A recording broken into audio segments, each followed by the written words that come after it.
Childhood for many is a period of innocence, having care for nothing, playing all day long, and simply being happy. After all, parents must provide. But without notice, childhood cancers have altered the lives of these children, now and perhaps forever. Introducing them to a life they did not seek for, these children are left with the option of fighting for their lives or giving up along the way. While battling these diseases for survival, they are faced with the inability of their parents to afford medical bills. Though Ghana was the first sub-Saharan African country to introduce the National Health Insurance Scheme in 2003 under former President John Agyekum Kufuor, the scheme does little to provide the necessary aid for childhood cancer treatment. Little Rebecca has been living with a cancer known as the cancer of the blood for over 2 years. Her mother tells me, though Rebecca is responding well to treatment, the process of treatment has been difficult. Money side is very difficult to get the money and buy the drugs for her. But as for the treatment, she's responding very well to treatment. Yes. So can you give us an estimate of how much you've spent?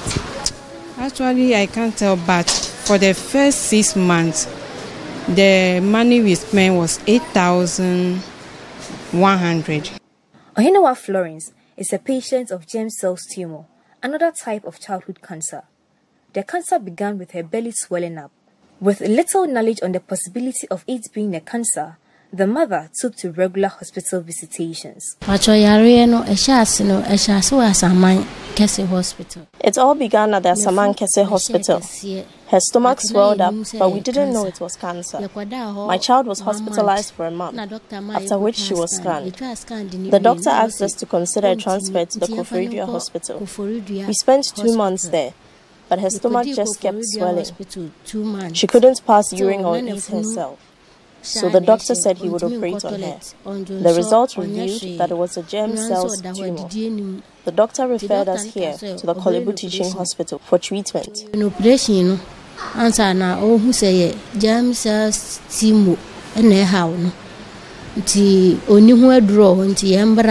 She adds that as a single mother of 4 children, with no support from her daughter's father, she is faced with the daily hardship of getting the money for her daughter's treatment.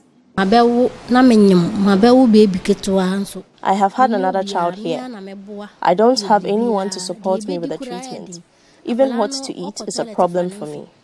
Now I have to find money for her treatment, which I don't have.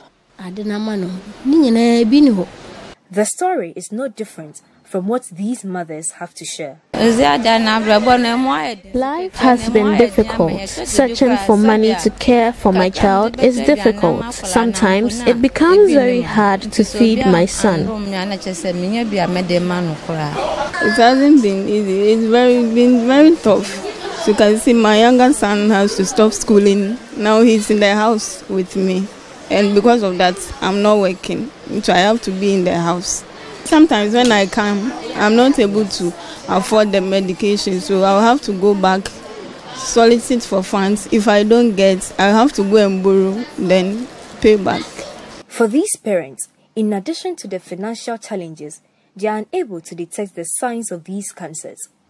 So I caught up with Dr. Nihad Salifu, who is with the Department of Oncology at the Kolebu Teaching Hospital, to provide details of some early signs of childhood cancers. The very common ones I'll take from head to toe would be, number 1, the eye cancers. They are quite frequent here.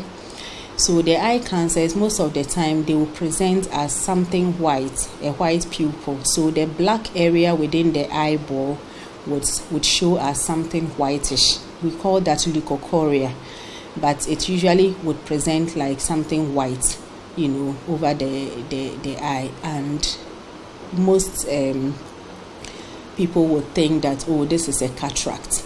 Sometimes a blood cancer may also present as recurrent fever. So they just keep having high temperatures. They are treated for malaria, they are treated for typhoid, they are treated for so many things, and the fever keeps going and coming back. Now that is a warning that it could be one of the blood cancers. As common as fever is in our environment, it is also a presentation for the blood cancers. Dr. Nihad emphasized that early detection of these cancers play a role in minimizing the cost that comes with late detection.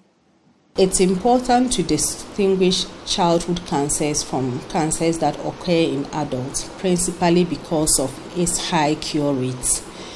Now, the cure rate for childhood cancers when they are diagnosed early is as high as 80% compared to most adult cancers. And the cost of treatment is also much lower.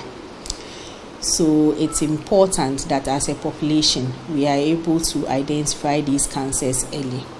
Now, for many reasons, we have our children always presenting with advanced stages of the disease. That would usually make it difficult for us to successfully treat them.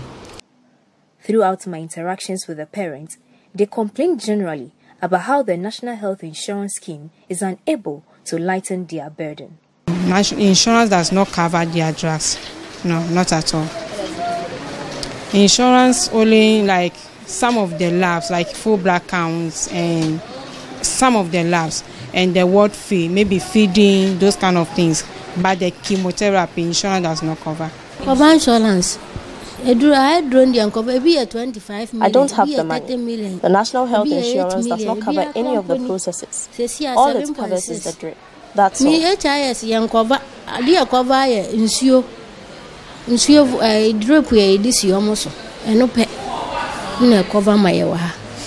And Dr. Nihad Salifu finds this troubling.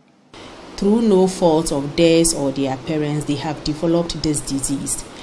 And it is a disease that the cost of care impoverishes families, even within the first month of presentation.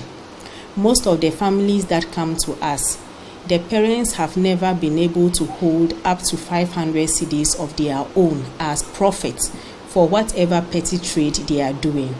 And yet, they have to do bone marrow aspirations, they have to fund the cost of CT scans, MRI scans, just to make a diagnosis. Where are they going to get that money? The agency responsible for the services of the National Health Insurance Scheme, the National Health Insurance Authority, had this to say when I asked why the NHIS does not capture specific infirmities like child cancers. When the original benefit package was being decided, I think the decision was because of our limited resources to cover diseases that the majority of Ghanaians suffer, as opposed to ones that affect just a few people, and especially ones that are high cost. And I think childhood cancers, not all, but especially the childhood leukemias, which are curable and not very expensive, are things that can be considered. But we have limited resources, so everything extra we need to add, we do something called health technology assessment. Back to Dr. Nihad, this explanation is not enough. Wherever you have seen successes with childhood cancer, it has been the government of the countries that have taken it upon themselves to ensure that every child diagnosed is entitled to treatment and then palliative care if the child is not going to be able to get curative treatment for the cancer. So there is no question about what we should be doing as a country. Is there any hope for these children and others who may fall prey to these uncomfortable conditions? We are actually building an actuarial model, and that allows us to plug in a lot more diseases, the costing, and factor in some social factors. For these parents, but for the little support they receive from relatives and friends, their wards would not be alive. If not God or the support I used to get from others, maybe by now she's gone. Yes, maybe by now, because the money involved, I and my family cannot provide that money. No, I and my family cannot provide that money. Maybe she will not come to this state now. And not just many a boy. How old are you? 5 years. Why are you here? I'm coming from chemo. Chemo? What's chemo? Medicine.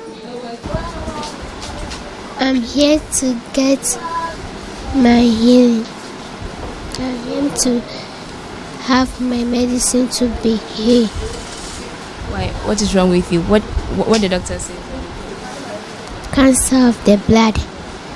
Now, these families and many others are calling on government to develop a more pragmatic way to help reduce the burden of treating childhood cancers. Reporting for City News, Bevelyn Langdon.